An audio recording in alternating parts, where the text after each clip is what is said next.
Hello, freak bitches.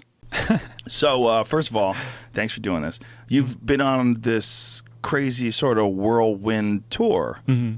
Have you gone anywhere, or you just been doing it mostly from your house? Mostly from my house, just on Skype. Now, for people who don't know the story, let's give them the short version of it. You were working at Google, and what prompted you to write this memo? Yeah, so they would have these company-wide meetings where they just push a lot of this diversity stuff, and some of it was kind of weird. So I decided to go to these secret meetings, sort of, that were about 100 people, completely unrecorded, and they would talk about some of the things that they're doing, and it would really contradict what they're saying publicly. Where, oh no, we're not, changing any of our hiring practices for these candidates, and they said, yeah, we basically are. Making it easier for some candidates to get in.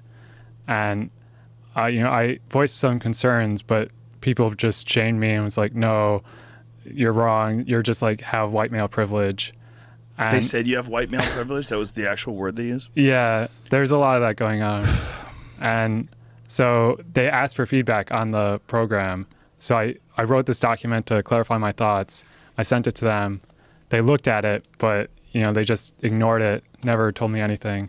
So I went to a couple more of these programs, and I gave similar feedback. I gave the same document.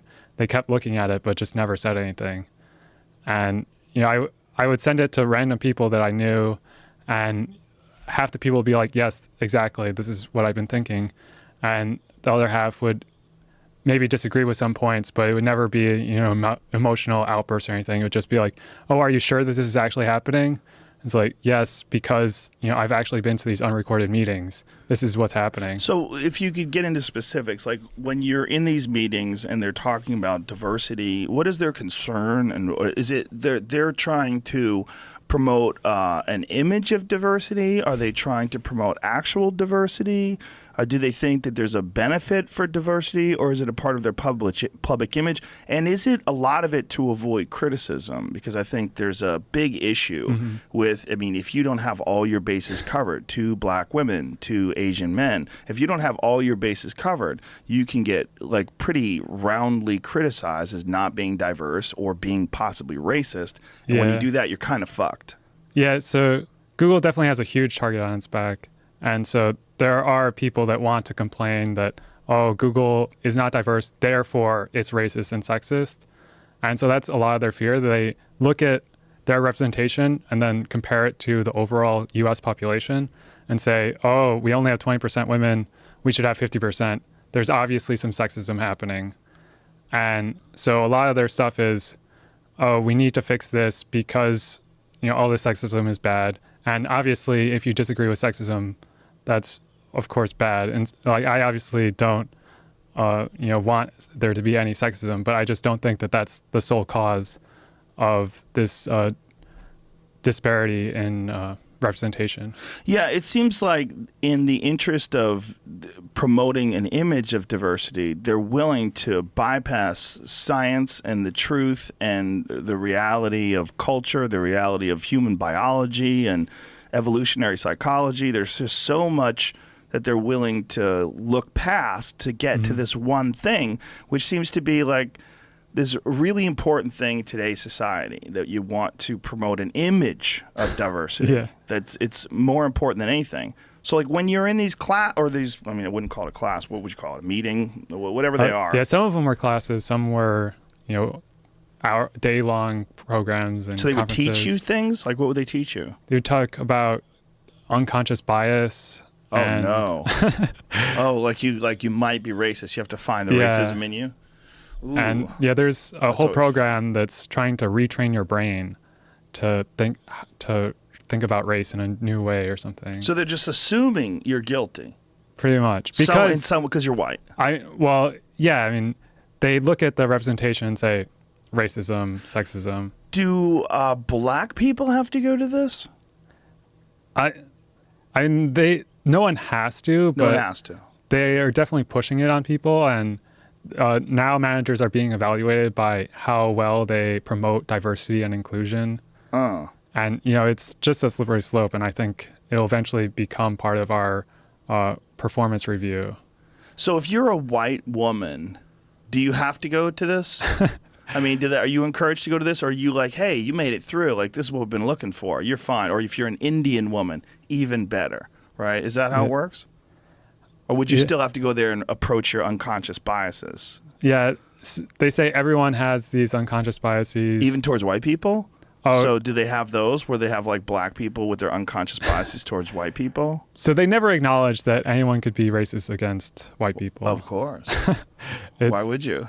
Yeah, it's all this like, you can only be racist if you have power, or sexist if you have power. And they believe that? The racist part? Yeah, I think so. Well, that's insane. That's a redefinition. It's a very recent redefinition of the term racism, but it's very slippery and very dangerous, because you could see it as, promoting, in fact, like exonerating racism towards other ethnicities, or towards white people, or towards people that you feel like are in a privileged class. You can get away with it because it's no big deal, because they're the ones who are racist. Even if it's not even that person, if it's people who look like them that have lived for centuries, like somehow or another, you're a guilty person with your James, with your white privilege. So like, what would they tell you when you would go to these? Did you like express some discontent, or?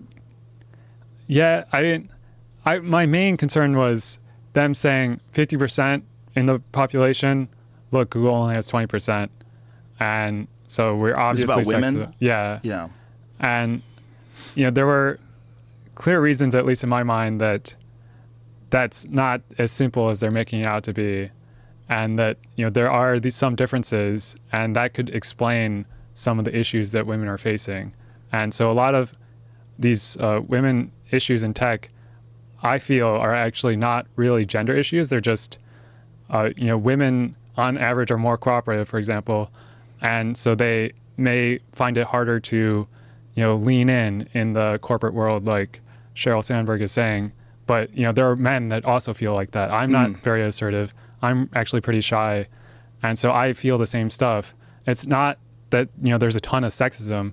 It's maybe that male typical behavior is rewarded, just as, competitiveness is rewarded in a lot of corporate world. But it's not that we're just, oh, you're a woman, therefore you're obviously bad at coding. No one is ever saying that. Right. I think there is absolutely an issue with assertive women being treated very differently than assertive men. Like an assertive woman is a bitch. Like you don't want to be around them. That's like the bias. And that's a real issue, I think, for women that want to enter into any sort of a competitive field. And, where a man would be assertive, if a woman does the exact same thing, she's looked down upon. Yeah. She's looked upon like a problem woman, or like someone you don't want to work with, whereas the guy is just ambitious. Yeah, although some people will twist that and say that because a lot of it is just they try to fit their ideology, and they see one data point and they extrapolate. So they see these studies, and it's true that these women are viewed as less likable, but they are seen as just as competent. And so their performance reviewed isn't affected really by being assertive. It's just that socially they may not be as liked as much. Right, but that's got to be a factor in the way they behave, because for men, a ball-busting, successful man is supposed to be like looked up to. Like, oh, this is the guy who's kicking ass in the corporate world. He's doing it right. Like, Bob is ruthless. But if Jenny's ruthless, like, you don't want to be around her. It's a weird. It's just.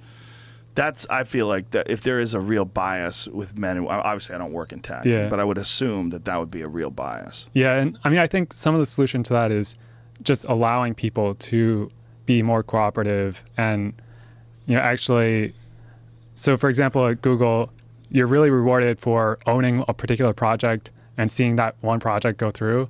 But if you're someone that is just, can really help a lot of different people, and you're not necessarily the sole owner of any individual thing, but you provide a lot of value to the company, that isn't really seen as positive as someone that really drove the project alone.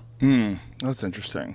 Yeah. That seems like a bad thing for teamwork. Right. Is that just a bad philosophy, or something that got stuck in the way the system works? Or I think it's sort of just, it's hard to evaluate if I did 10% of my time on 10 different projects and I help them. That makes sense. Yeah. So you'd have to essentially trust the workers' instincts and work ethic. And yeah.